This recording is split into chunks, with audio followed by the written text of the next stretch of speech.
Hi, ladies, and welcome to this workshop presented by Jordan Harton. And it's going to be an amazing workshop. It's all about how to help you land an interview, what to do during the interview, and then most importantly, as well, is what to do after the interview. So I'm really excited for you to meet Jordan. Jordan, thank you so much for meeting with us today and doing this workshop. If you could take a couple minutes and just introduce yourself to the girls and tell them a little bit about what it is that you do. Absolutely. Thank you so much, Christina. So my name is Jordan Harton, and I own an executive search firm that specializes within the wealth management industry. So that's very specific, and I think even my own family members don't really understand what I do. So to kind of break it down, I help boutique financial service firms find C-level executives and financial advisors. I got started in recruiting in 2011 and started off with doing accounting, finance, and administrative staff. And then basically got into wealth management in 2017 and broke off and started my own firm specifically designated for just wealth management in 2018. So I've been an entrepreneur for almost 2 years. It'll be 2 years in October. But I specifically work with candidates and clients both on identifying the right person, the right professional for whatever position they may need, whether it's a financial advisor. I do also do client service associates in operations, analytical positions as well. So anything under, anything that possibly could be within a salaried capacity in a boutique wealth management firm is where my specialty resides, if you will. Awesome. That's amazing. And ladies, that means that she is a primo expert on this topic. So be sure that you are taking notes. And from what I understand as well, Jordan, you had said that you're going to have a handout for them. So ladies, for you, look on the page. There will be a link for the handout. So that way you can pause this video if you need to, download it, print it off, and have that to go with you with the presentation. So I'm going to let you go ahead and take over. I'm going to get out of here. Okay, sounds good. Thank you so much.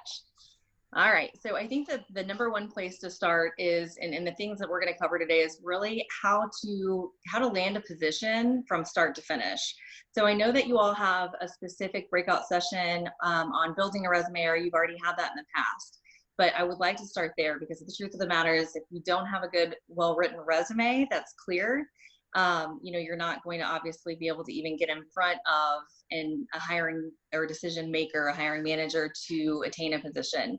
So obviously, being in high school, there's a lot of things that you may not have professional experience with on your resume. So the things that I would like to address is, and I deal with this a lot when it comes to green grads that are just, recently graduating, and maybe they didn't have a whole lot of actual work experience through college, or they did part-time.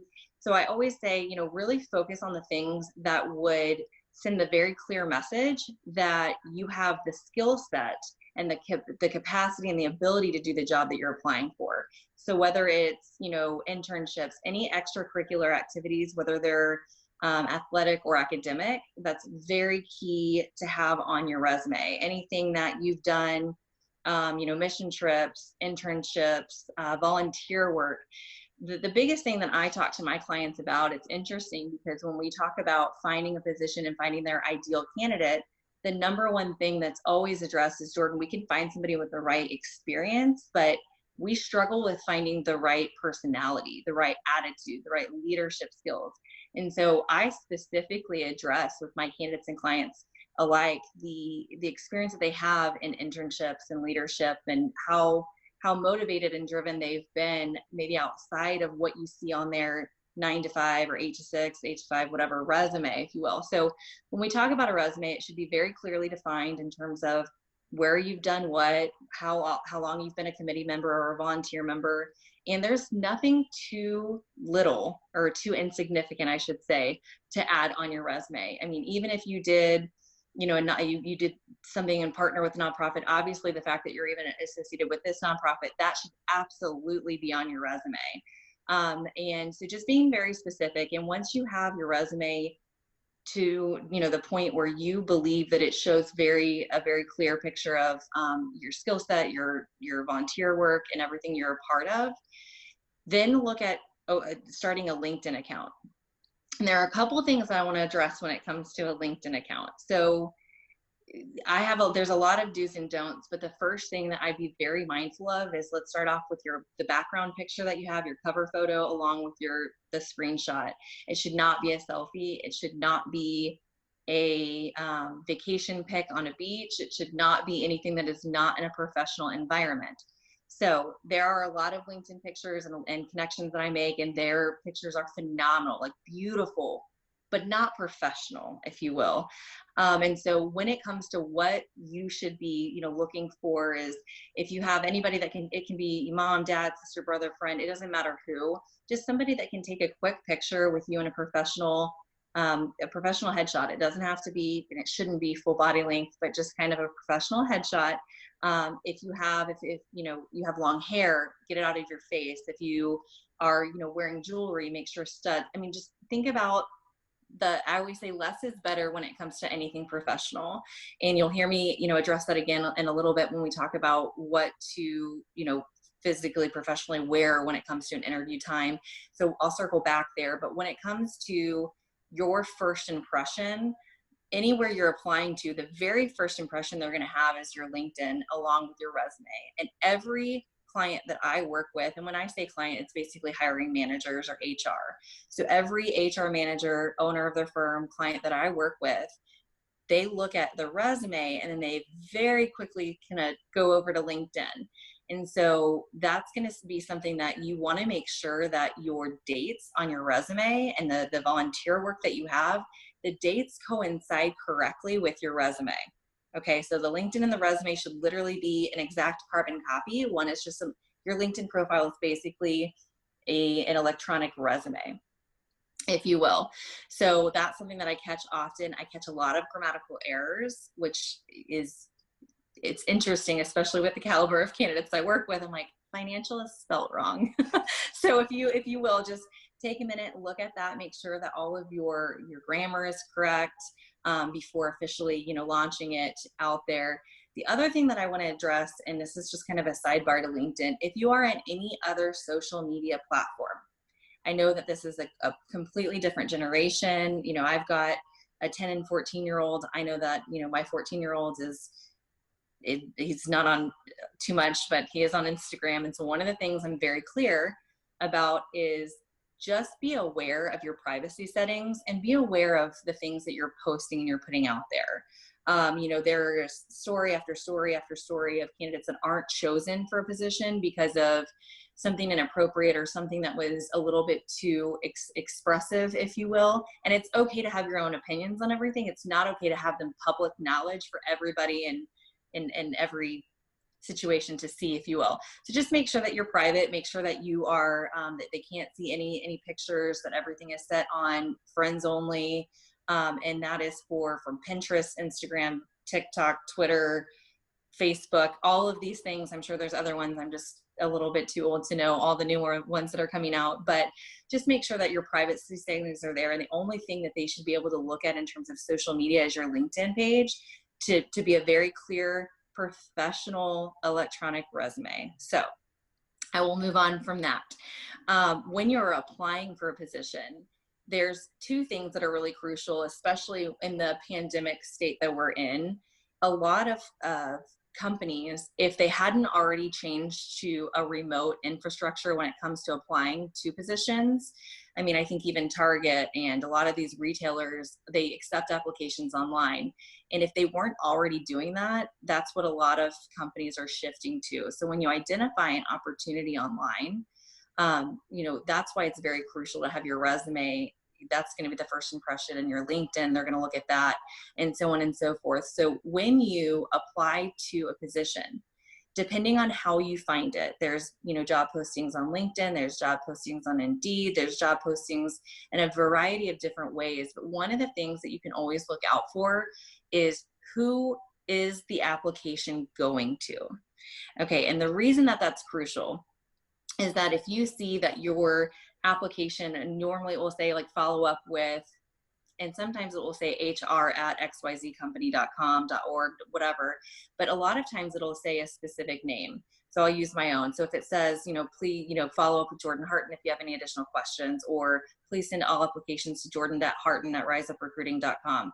That's crucial, because let me tell you, the biggest thing that I can recommend to set you apart before you even have an interview, before you even have had any connection, is after you apply online, directly reach out or maybe even connect with the HR person on LinkedIn. You know, hey, Jordan, I just wanted to let you know, or don't say hey, let me back up on that. Good morning, good afternoon, Jordan. My name is Sylvia Biondo. I'm applying for client service associate position with your firm. I saw that you're in charge of HR, or I saw that you were the main contact that's handling this position. Just wanted to send a quick introduction. Would love to connect. Please let me know if you have any questions regarding my resume. Something short, sweet, professional, but it's kind of a follow-up to even, hey, I just applied. Because if you're applying to a lot of these places, I'm telling you, what happens is you kind of get stuck in that, what I call the black hole of HR. So you have to make yourself stand out. And the way that you're doing that is having a well-written resume, having a professional electronic version of your resume as a LinkedIn. But the way that you can continue to be proactive, and I always say, every aspect of what I'm going to talk about today is being proactive. You have to be proactive. And so if you're proactive and you reach out to that HR, or if they don't have a name, just look at the HR manager, look at the company on LinkedIn. There's always, what city that you can filter it out to, HR specifically. You can look at the employees that work there. And so try to find somebody that has the title of, director of operations or hiring manager or HR or things of that nature. And even if it's not the right person that you're reaching out to, I can guarantee it'll be sent to the correct person, because things like this don't happen often. Follow up is one of the biggest things that I will say is what's lost and has been lost in the last decade to 2 decades, in terms of even what I have seen in the generation since I've been recruiting in the last 10 years. Follow up is going to be crucial to every part of you applying for the position, after the interview, and so on and so forth. So it's really just being proactive and following up to make that connection, so that they can put a face with the name. They can see that you're professional. They can see that you have it together, but really they can see that you want the position. So I'm going to move on. So you have a position, you've landed an interview, you have your initial interview. And I would say traditionally, a lot of the positions in which you all are applying to will probably only have one interview, possibly two. But I will say, generally speaking, it may only be one interview. And that's why this is so incredibly crucial, because you may only have one chance to make your greatest first impression, and one chance to really be proactive and to kind of hit it off with a bang, if you will. And so when we talk about having an interview and you have that in your calendar, that's the first thing that I would say. And I know this sounds really silly, but just bear with me when I say this. Put some type of reminder on your calendar. I don't care if it's an alarm. I don't care if you use Outlook. I don't care if it's Gmail. I don't care if you need to ask your mom to remind you. Whatever the reminder is, write it down, have the reminder, because as silly as it sounds, I have had extremely professional individuals completely forget that they had an interview because they didn't write down the correct time. Yeah, so I know that sounds kind of silly, but I'm just going to throw it out there because, and all the advice I'm giving you today is because at one point or another, I didn't give it, and it came back and proved to be something that was important to speak about. So when we talk about, okay, you've got an interview, it's confirmed Thursday, June 4th at 10:30 via Zoom. Great, it's on your calendar, you're prepared. So what I'm going to do is I'm going to walk you through what to do to actually prepare you for an interview. Because just because you've got a well-written resume and you've got a LinkedIn that's professional and you followed up and now you have an interview, that doesn't mean you're going to get the job. And I'm going to share a little bit of it's a saying that I always tell my candidates. It's kind of silly, but it's true. The best person for the position doesn't get the job. The most prepared individual for the position gets the job.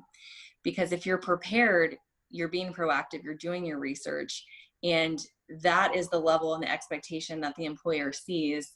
And you can be the most qualified individual, but if you're not prepared, and so especially with these Zoom meetings and a lot of phone calls that are happening in initial conversations, if you're not prepared, it's very likely, I will say that it's very likely and happens very often that a lot of filler words are used if there's lack of preparation. Like, well, and those are the things we want to avoid. So whether it be a virtual meeting or a phone meeting, as that initial interview or even secondary interview, final interview, you want to make sure that you're prepared to a certain point to where the filler words aren't there. It's not a face-to-face conversation anymore. And even if it is, a lot of times the first conversation will still be held over the phone. So you want to make sure that your first impression is coming in prepared, being very confident in your answers, and not having a lot of the filler words in which would distract from the whole conversation and make you look less professional. Okay, so I'm going to jump right into it. Whenever you have the interview, you should take some time. I always say 24 to 48 hours prior to your interview. If you have a professional, somebody, whoever is your professional life coach, if you will, at this point in your life, it may be a counselor at your school, it may be a mentor, it may be somebody within this nonprofit organization, but whatever, you should always have some type of mentor. And I highly recommend when we talk about preparation that you take some time 24 to 48 hours prior to have a mock interview with them. It sounds silly, and I'm the last person, all the cold calling I've done and interviewing and all the training that I've held in my life, my least favorite thing is the role playing that's involved. But I'm telling you, you will be prepared. And especially if there's somebody that's interviewed before, they may ask you questions that you're not prepared for, or you never thought would be asked. So it's very important to have that mentor kind of coach you and do kind of a mock interview with you. So that's my number one thing. When you're preparing for your interview, prepare with somebody that you trust as a professional mentor.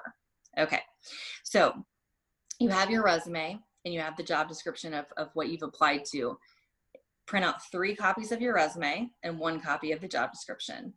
And what you're going to do is, the first thing you're going to do is you're going to put 1 copy of your resume down and a copy of your job description that's detailed. And then you have a spiral notebook. Okay. This sounds silly, but I promise it helps. And I want you to write down, okay, do I have this? Do I have this role? Do I have this in my experience?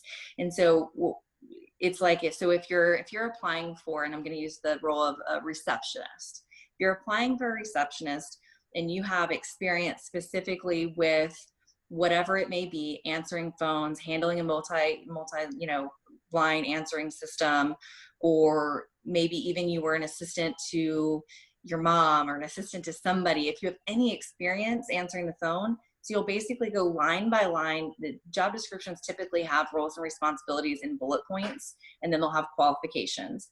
The qualifications, it's something that I don't address specifically in preparation, because if you weren't qualified, you wouldn't be getting the interview. So I'm specifically talking about the section in the job description that has the bullet points of every role and responsibility.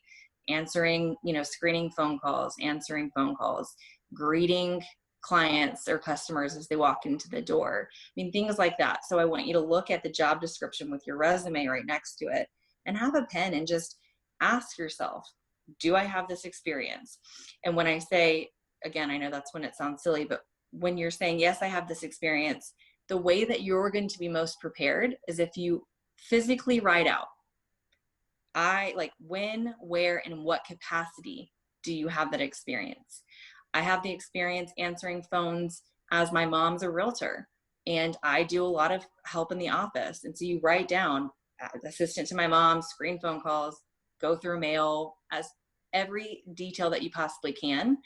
And once you have all of that written down on a spiral piece of paper, I highly suggest that you write down practice answers. So if they're going to ask you, okay, Jordan, can you tell me about a time in which you've screened phone calls? You physically write out, absolutely, I've done this at XYZ company for this person. And so it's very well written, and it helps sometimes to have those answers until you've interviewed a lot and you've had a lot of experience with answering specific questions a certain way. It's very helpful to get the verbiage that you want. Now, is it going to come out rehearsed? Is it going to come out that way? Maybe, or it may not come out exactly how you want it, but I promise you're going to be way more confident in answering the question most appropriately with the most confidence. So, and I've got the handout's going to have these kind of key points: is, have I previously done this responsibility? When and where? What position? What volume or in what capacity? Right? So that's the first thing when we talk about being prepared. It's, you want to show them through your confidence in your answers that you are qualified for the position, and give examples of why you're qualified and where you've done certain things. So I'm going to move on. So the next part of the preparation is what I call being proactive. Be diligent on your research.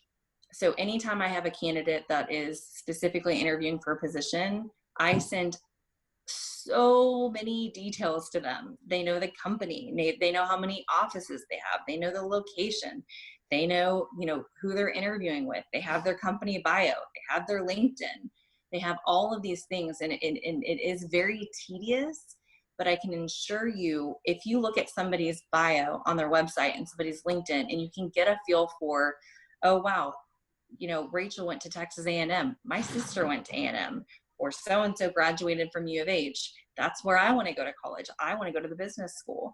And so it just kind of helps you not only understand a little bit of their background and where they've come from, but it also helps you make a connection. And that's really crucial during the interview process. And we'll talk a little bit about that. But if you're able to do the research, or you should be able to do it, if you take the time to do the research on the interview facilitators in the firm or the company, how long have they been in business? What brought them to Houston or whatever area that you're currently living in? Why are they here? How long have they been in business? What do they specialize in? So on and so forth. And so when you talk about specific details on your interview facilitators and the company as a whole, it's really going to help you make certain connections during the interview. But also, and here's my next point of being proactive, it's so important to prepare interview questions for the interview facilitators. What do I mean by that? If I talk to a client, the number one thing that I get in terms of feedback is, why would she take this position, or he or she take this position over others that are similar? I didn't really get a sense of them being interested in our firm versus others. Do they just want a job, or do they want this job? So when you ask specific questions based on the research that you were diligent in doing, it shows that the interview facilitator, whoever it may be, the person at the company that is making the hiring decision, that you not only are interested in the position, but you're interested in the company and being a part of that firm and getting that specific experience. So I have a couple of, questions or and bullet points in the handout. But when we talk about, where they went to school. So if I'm having a conversation and I say, Rachel, I see that you went to A&M. I'm so interested, and you've been with the firm for 7 years, or the company for 7 years. You went to this, you have this certification, whatever it is. But making that connection during the interview and bringing that back shows two things. Number one, it shows that you did your preparation and you did your research to know that she went to A&M, to know that she's been with the company for 7 years, but also it does show that you're not just interested in a job, but that job, right? So that's kind of the point there. So don't ever miss the opportunity to ask questions. And a lot of times what I hear feedback wise is clients saying, Jordan, when we open the floor for them to ask questions, is either they didn't ask the question or the type of question that is asked. So I want to address that for a minute. I always talk a lot about interview and dating. I understand we're in high school here, so I won't go too much in depth, but you wouldn't go on a first date and ask somebody when they want to get married, what they're going to be when they grow up, and how many children they're going to have, and what part of the nation they're going to live in, and how many, do you want a dog or a cat, right? So you don't want to jump too far in. So what happens a lot of times is when an initial interview is occurring and they open the floor up to, hey, Jordan, do you have any questions? A lot of times the questions are, like, how much does it pay? What do the benefits look like? How much vacation am I going to have? Can I work remotely? Can I, I really kind of only want to work 7 to 4. Like, what are the hours for this position? And it's all about, it's kind of like, what's in it for me? What's in it for me? Like, how quickly can I, anticipate getting promoted? So the reason I address this is that this is your opportunity to show them that you've done your research and that you're proactive and that you're genuinely interested in this position. All of the questions that I just posed are good questions, and they are very important for some people, especially working remotely in the midst of what we're going through as a nation. So I'm not taking the importance off of them. That's just, it's not an appropriate time to ask those questions. And so when we have offer negotiations and when you actually are officially, given the position, I can guarantee that the conversation or the question of money will have been presented prior. And then the other thing I would like to add is, it is important when you're kind of wrapping up an interview, if you have any upcoming vacations or any upcoming plans, and I'm saying like in the next 3 months, it's crucial that you let them know so that they're not blindsided by it. Hey, I just want to let you know, I'm so excited about this position. I can't wait to start. I am so grateful for the opportunity to even, be considered. I do want to let you know if I'm chosen for the position, I have a family vacation. It's not until July 25th, but I wanted to throw it out there so that you can be most prepared. Once again, it's showing them that you are considerate and that you're respectful and that they have to make the right decision. And if there's no way that they could get the extra coverage during that time, they may have to pass but it's just a respectful kind of sign of good faith to do that. So when you're proactive and you're doing the research and you're taking the time to have well thought out questions, I want you to write them out. No more than 3, 2 to 3 questions. Specifically, I say one on the company, one on the interviewer, and one on the position. And you write them out and have them in a portfolio. You want to have either a professional portfolio or professional clean file or folder, notepad. I recommend a portfolio, but I understand a spiral is just fine. Something that looks professional and is clean, because that's going to actually bring me into the next portion of this, and we're going to now go into during the interview. So why is it important to have a portfolio and already have those questions in your portfolio? Because then you are prepared and you have it. And so first impression, what do you need to bring to the interview? You need to bring those 3 copies of the resume that I told you to print out, along with the job description. Why is it so crucial to have the job description in front of you? If they don't show you one, 9 times out of 10, they're not going to print it out and put it in front of your face. You applied for it. They expect that you know the type of position and what is required in the role. So you want to make sure that you have that printed out and it's in front of you. And that also shows them, once again, you were thinking proactively. And the fact that you have 3 resumes, even though you're only supposed to meet with 1 person, you never know who you're going to meet, and you never know who's not going to have your resume. So if you're sitting down with the HR manager and the president just happens to walk in the room and say hello, stand up, firm handshake, and you hand them a resume. And it's kind of just like that. Once again, I was thinking proactively. And so, yes, you want to bring that. You want to bring the portfolio.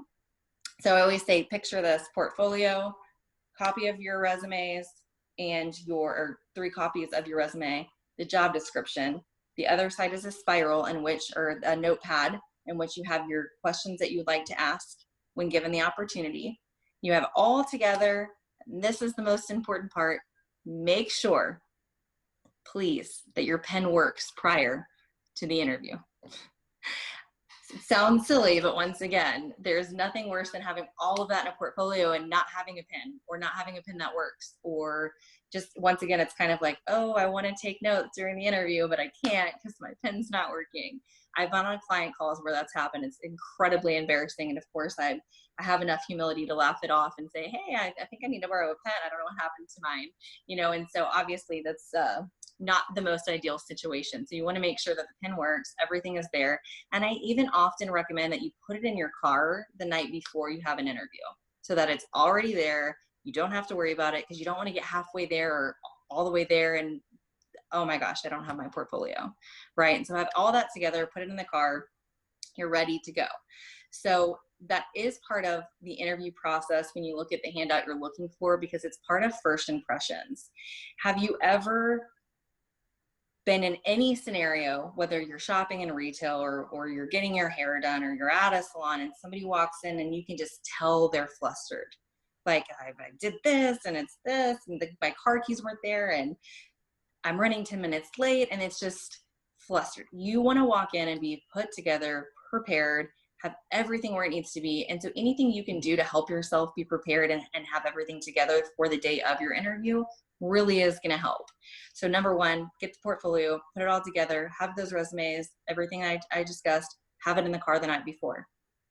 So when you have your interview, you should have already mapped out how far it is away from where you are going to be leaving and heading that direction. I always say plan for 30 minutes of expectations that can be absolutely ruined. Okay. And what do I mean by that? We live in Houston. There's traffic wherever you reside. There's going to be traffic. There's going to be craziness that happens. And so you want to make sure that you're giving yourself a 30-minute buffer. And that doesn't mean walk into the interview 30 minutes early. That means give yourself 30 minutes of extra time to make sure that you're avoiding any traffic catastrophes that could possibly happen, to make sure that you're not flustered when you arrive, to make sure that you're giving yourself at least a sufficient amount of time to find a parking spot, especially if you're going to a professional building. They may have a parking garage. If you've never been in a parking garage, it can be stressful. Do I take a ticket? How do I pay this ticket? What's going on, right? So you want to make sure that you're prepared from A to Z. So give yourself 30 minutes of buffer, get parked, get a parking spot, sit in your car, breathe. And then when you're well prepared and you can arrive within a 10-minute time frame, then you walk into the interview. I always say being 10 minutes late is just as bad as being 30 minutes early, because it throws everybody off their schedule. So if you haven't already heard this, which I'm sure a lot of you have, in the world in life in general, but especially professionally, if you are on time, you are 10 minutes early. 10 minutes early is on time, period, the end. That is the most respectful time frame in which I can give you. If that's the one thing you take away from anything in life, just know if you're 10 minutes early, you're on time. Okay, so make sure that you're there, you're 10 minutes early. And I'm gonna address something really quick. I know that you have there's a lot of girls and women on here that are looking at various different industries. It doesn't matter what industry you're looking at going into and pursuing. 9 times out of 10, there's going to be a receptionist at the front desk when you walk in, or the front of the retail store, or at the front of wherever it may be. If you do not treat the person that is greeting you the same way that you would treat the president of the company, I promise there's zero opportunity that you will be hired for this position. And so it's so incredibly crucial, and you never know who's filling in for the receptionist. I've had times in which the owner of the company is sitting at the front desk because the receptionist needed to take a break or whatever, and he just happened to be up there and let her go, right? So you never know who's going to be greeting you. So when you walk in, the instant rapport you build with the first person that you meet is crucial. So you want to say hi, ask them their name, tell them, I'm here to meet so-and-so, I've got it for an interview, and so on and so forth. Be very aware, and this kind of goes into preparation, but I put it under first impressions because I think that this is so incredibly crucial as you're learning and as you're interviewing and as you're preparing for all the positions you're going to get from tomorrow all the way up into, your career. It is so incredibly important to make sure that you are dressed for anything. I kind of made that comment earlier. The president can walk in the door, they could be sitting in the receptionist desk. You want to be overdressed versus underdressed. And I don't mean overkill on makeup, perfume, jewelry. I mean, make sure that you're very professional, and whatever you're wearing, you would wear to an environment in which your grandparents would be at, or, a church, or things like that. And so your professionalism, it starts with your resume, then you have LinkedIn, then you've got follow-up, and now it's time for you to have that great first impression. So make sure that it's something that's not too tight, not too loose, fits you just right. If you are wearing a skirt or a dress, make sure it's very appropriate in terms of the length. If you are wearing open-toed shoes, make sure that the polish is professional. Make sure that you don't have chips on your nails. You all probably have noticed I talk with my hands a lot.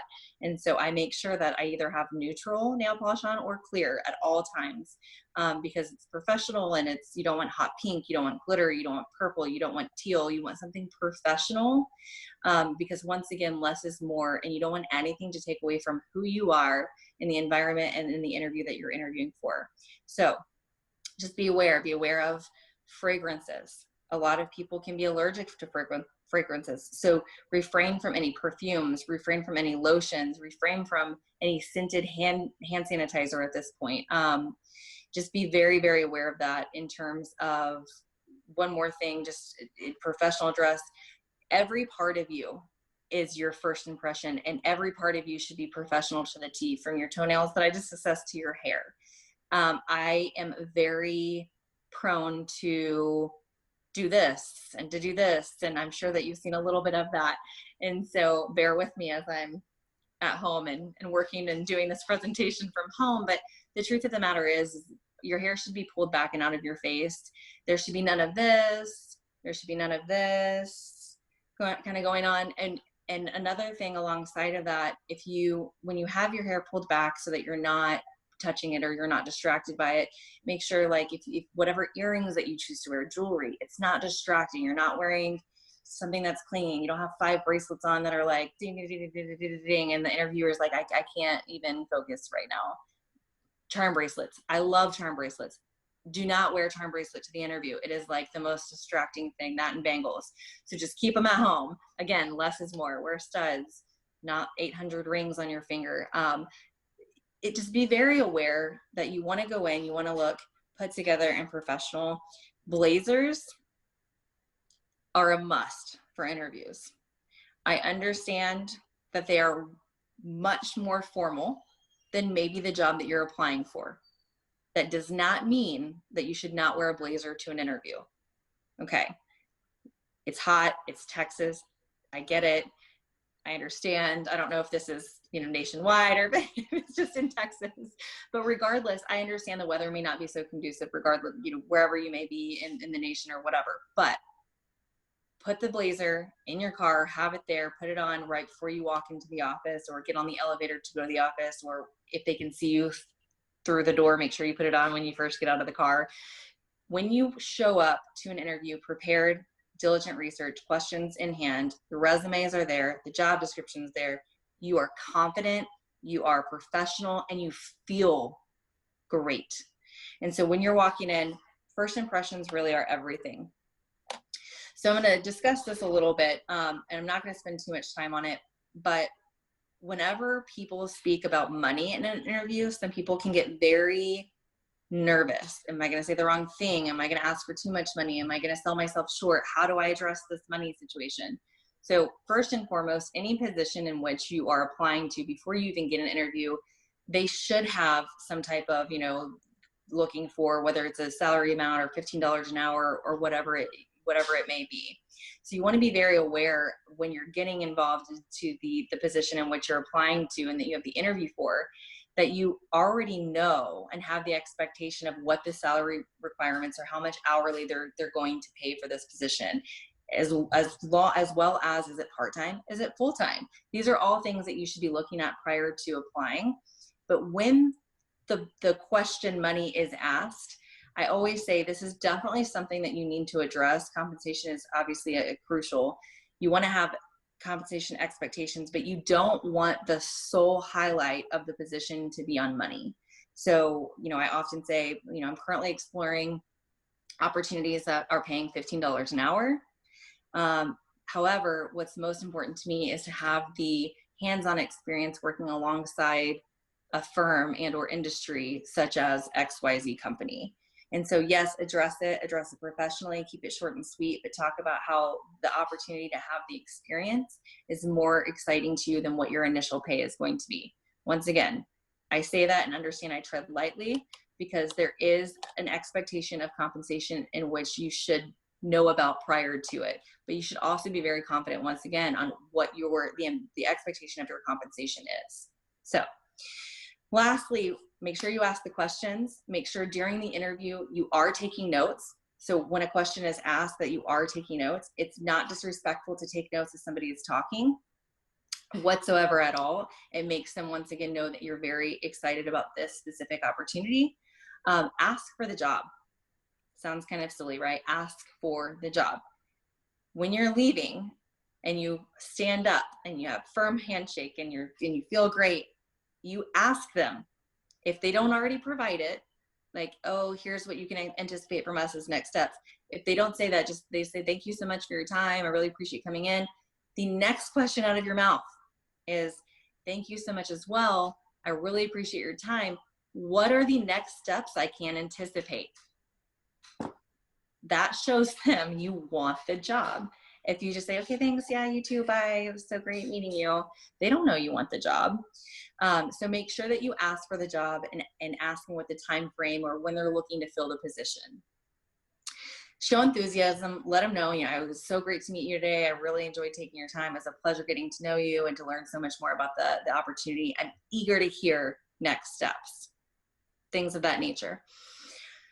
When you leave, if they don't have a business card, if it's not a professional setting in which they would give you a business card, I completely understand. Ask for a business card if it is and they haven't given it to you.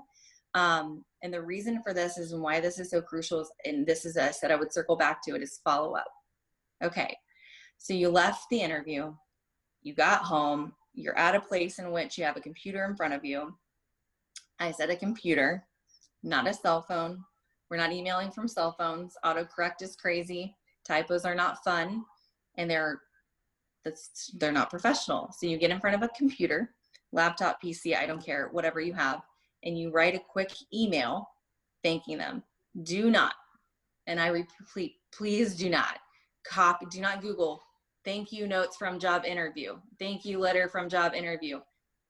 I laugh because I've seen the same thing, and they just change words. Your thank you letter via email should be short, simple, but also tie back into the conversation that you had. Thank you so much, Jennifer, for taking the time to meet with me to discuss XYZ position. It was such a pleasure getting to know more about the culture in which you shared with me. Understanding that XYZ company really, really puts a lot of, or really appreciates passion, or has a lot of the benefits of helping you through licenses or certifications or whatever it is, draw it back to the interview. And then, it was so great to hear more about your experience at A&M. I'll have to share that with my sister. You're making a connection, and that's why it's so important to ask the questions that you're asking during the interview. It's all about making the personal connection. And let me just tell you, what you do after the interview is just as important as what you do before and during, because follow-up that you have with this hiring manager or decision maker shows them in some capacity, and we talked about this a little bit before, but they're going to have some type of client service or customer service involved in whatever role it is that you're working on, or you're applying for, you're interviewing for, because customers are how the world works and how companies stay in business. Clients are customers, right? And so how you follow up with them is going to be a huge key, crucial sign to them about how you're going to follow up with their customers. So once again, keep the email short and sweet. It doesn't have to be super professional. They understand that you're writing an email. You will follow up with this written email with a handwritten letter. I'm going to say that you will follow up with a handwritten letter. And I promise you, whomever you send this handwritten letter to, you when you get the job, will tell you, I never get handwritten letters anymore. I never get handwritten thank yous. Every client that I ever meet with and visit, I write a handwritten thank you after. If we have an initial conversation on the phone, because I do work nationwide, I write a handwritten letter. It doesn't matter. I don't care who you are, where you live, you get a handwritten letter. If you're a candidate of mine that I place, I write you a handwritten letter. Why do I do that? Because I am so incredibly grateful for the relationships and the networking opportunities and the opportunity to even have the potential to be a candidate or client consultant to these individuals. It is so incredibly important as you're growing your network. And this is the very beginning of you all growing your network, LinkedIn professional career network. Those handwritten letters will stick with the people that you write them to for years to come. And when you're 3 years out of college and you need to, give a reference for the next step in your position, and you think back to that one hiring manager that you had in high school that still will always remember to the day that you wrote them a handwritten letter, that's the one thing the first thing that he or she will say is, I was so incredibly impressed by Jennifer because she wrote me a handwritten letter. So it's follow up is never a bad thing. You always want to follow up. And so once again, sending those emails, you want to send the email right away. You want to write the letter right away, get it in the mail that day. Do not wait. And it's absolutely okay to follow up 3 to 5 business days after the interview if you have not heard. Once again, that's why it's so crucial to ask about the timeline and when they're hoping to fill the position, so that you know, hey, or good morning, good afternoon, Rachel, I just wanted to reach out. I know that you said that you would have a decision by Friday. I'm anxious to hear. Or I know that you said that they're going to reach out back to you because you sent an email and you had such incredible follow-up. But in case they don't, it is professionally acceptable to reach out between 3 to 5 business days.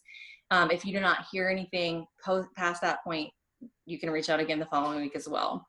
But follow-up is so crucial. Building a connection, building relationships. As you're going to learn, if there's anything that I'm going to leave you with as I wrap this presentation up, is if there's one key thing, is building relationships in your professional environment, in the industry in which you choose to work in, is the key to success, because people typically don't hire you for what you know, but for who you know. And the impressions that you leave with people along the way, even starting in high school where you are today. I can tell you, when I think of the mentors that I have had, my number one mentor, her name was Roxanne Steed. She was my store manager when I worked for 579, which none of you even know to this day.